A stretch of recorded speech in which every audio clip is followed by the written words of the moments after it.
मुझे लगता है कि शॉर्ट टर्म के लिए 2-3 एक्शन हैं जो कंजम्पशन को काफ़ी बूस्ट कर पाएँगे। पहला एक्शन ये है कि जो स्टैम्प ड्यूटी पे रिबेट गवर्नमेंट ने काफ़ी गवर्नमेंट्स ने स्टेट गवर्नमेंट्स ने दिया है, सेंट्रल गवर्नमेंट को भी इस पे विचार करके एक स्टैम्प ड्यूटी रिडक्शन या रिबेट कंटिन्यू करना चाहिए। इससे हाउसिंग परचेज़ बढ़ेगा। इससे अब हमारे सेक्टर में particularly home building material sector में काफ़ी बेनिफिट मिलेगा कंपनीज़ को। दूसरा, जो टैक्स रिबेट मिलता है on interest on housing loan, उसका लिमिट गवर्नमेंट ने 2 लाख रुपए तक रखा है। मुझे लगता है कि ये लिमिट थोड़ा कम है। ये लिमिट अगर बढ़ा के 5 लाख तक कर दिया जाएगा, तो इसका एक फर्दर बूस्ट मिलेगा। लोगों की टेंडेंसी टू परचेज हाउसेस, लोगों का इंक्लिनेशन बढ़ जाएगा बिकॉज़ इससे टैक्स सेविंग होगी। तो ये एक सेकंड स्टेप हो सकता है। थर्डली मुझे लगता है कि इंडिया में बहुत स्कोप है एक्सपोर्ट करने का, और पर्टिकुलरली फर्नीचर सेगमेंट में हमारे पास सारे के सारे रॉ मटेरियल अब हैं, हमारे पास इकोसिस्टम है, इंफ्रास्ट्रक्चर है। तो मुझे लगता है कि अगर एक पीएलआई स्कीम फर्नीचर पे भी लाई जाएगी, तो इंडिया जो आज के दिन एक नेट इंपोर्टर ऑफ फर्नीचर है, वो आगे जाके एक नेट एक्सपोर्टर बन सकता है, और इससे इकोनॉमी को लॉन्ग टर्म में बहुत फायदा होगा। इंफ्रास्ट्रक्चर स्पेंड जो मैंने ऑलरेडी मेंशन किया है, अगर इस पे गवर्नमेंट ने जो फोकस रखा है पिछले 2 सालों में, इस पे और भी थोड़ा विचार करके और इन्वेस्टमेंट बढ़ाएं, पर्टिकुलरली रोड कनेक्टिविटी में, पर्टिकुलरली पोर्ट इंफ्रास्ट्रक्चर में। अगर कोशिश किया जाए कि हमारी जो ओवरऑल लॉजिस्टिक कॉस्ट है वो थोड़ा रिड्यूस किया जाए in line with other big economies, तो मुझे लगता है कि इसका भी बहुत बड़ा प्रभाव पड़ेगा।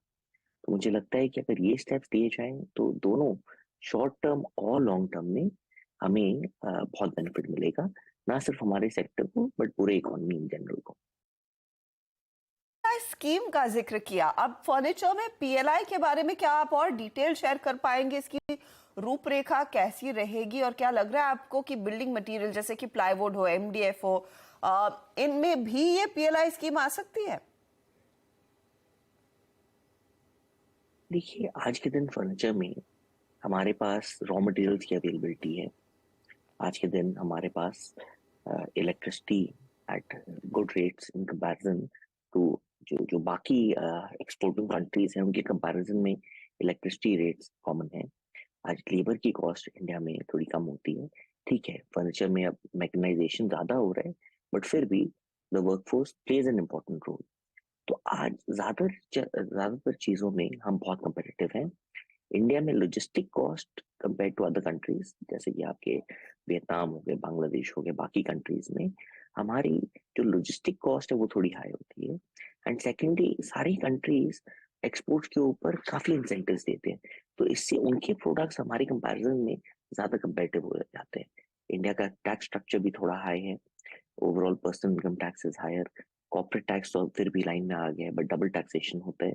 तो ये सारी चीजों को देख के मुझे लगता है कि अगर एक straight reimbursement content of export को लेके, अगर 100 करोड़ रुपए का एक्सपोर्ट होता है, 3% या 2.5% का अगर गवर्नमेंट पीएलआई स्कीम लाएगा in the form of a direct rebate, इससे पूरे एक्सपोर्ट सेक्टर को बहुत बेनिफिट मिलेगा। और अगर एक्सपोर्ट होना शुरू हो जाएगा, तो इकोनॉमीज ऑफ स्केल की वजह से पूरे फर्नीचर सेक्टर को बहुत बेनिफिट मिलेगा। अच्छा, एक्सपोर्ट साइड को लेकर क्या आपको लग रहा है किसी तरह की राहत या फिर कुछ और इंसेंटिव्स आपको चाहिए? स्पेशली जो आप इस समय भारत में फिनिश फर्नीचर भी बनने लगा है अच्छा खासा, और अगर इसी तरह का इंसेंटिव शायद बिल्डिंग मटेरियल में भी मिले तो? बिल्कुल, जैसे कि मैंने अभी कहा है कि फर्नीचर, क्योंकि हमारा प्रोडक्ट एक रॉ मटेरियल है, ये यूज होता है इन फर्नीचर, चाहे कस्टमाइज्ड होता है या रेडीमेड होता है। तो चाहे आप प्लाईवुड देखें, एमडीएफ देखें, पार्टिकल बोर्ड देखें, लैमिनेट देखें, सारे ही प्रोडक्ट्स फर्नीचर में यूज होते हैं। और अब जो इन स्टेप्स मैंने कहे हैं, जैसे कि पीएलआई स्कीम, अगर ये इम्प्लीमेंट होता है, फर्नीचर एक्सपोर्ट बूस्ट होगा। जैसे ही फर्नीचर एक्सपोर्ट बूस्ट होता है, ऑटोमेटिकली हमारे सारे प्रोडक्ट्स का एक्सपोर्ट भी बूस्ट होगा, बिकॉज ये प्रोडक्ट्स फर्नीचर में ही ज्यादातर जाते हैं।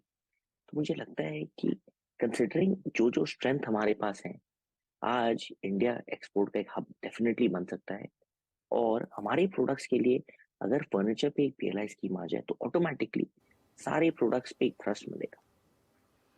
तो लेट्स सी कि आपके सेक्टर को पीएलआई स्कीम मिलती है या नहीं, लेकिन ये एक बड़ी उम्मीद है। ऑफ कोर्स जितना भी हाउसिंग सेक्टर को बूस्ट मिले सरकार की तरफ से, उतना आपके सेक्टर के लिए पॉजिटिव रहेगा। केशव जी, बहुत बहुत शुक्रिया हमारे लिए समय निकालने के लिए। और ऑफ कोर्स अब नजरें 1 फरवरी को देखते हैं वित्त मंत्री कितना सुनती है, कितना एक्शन में लाती है आपके सुझाव। चलिए इस मोड़ पर लेंगे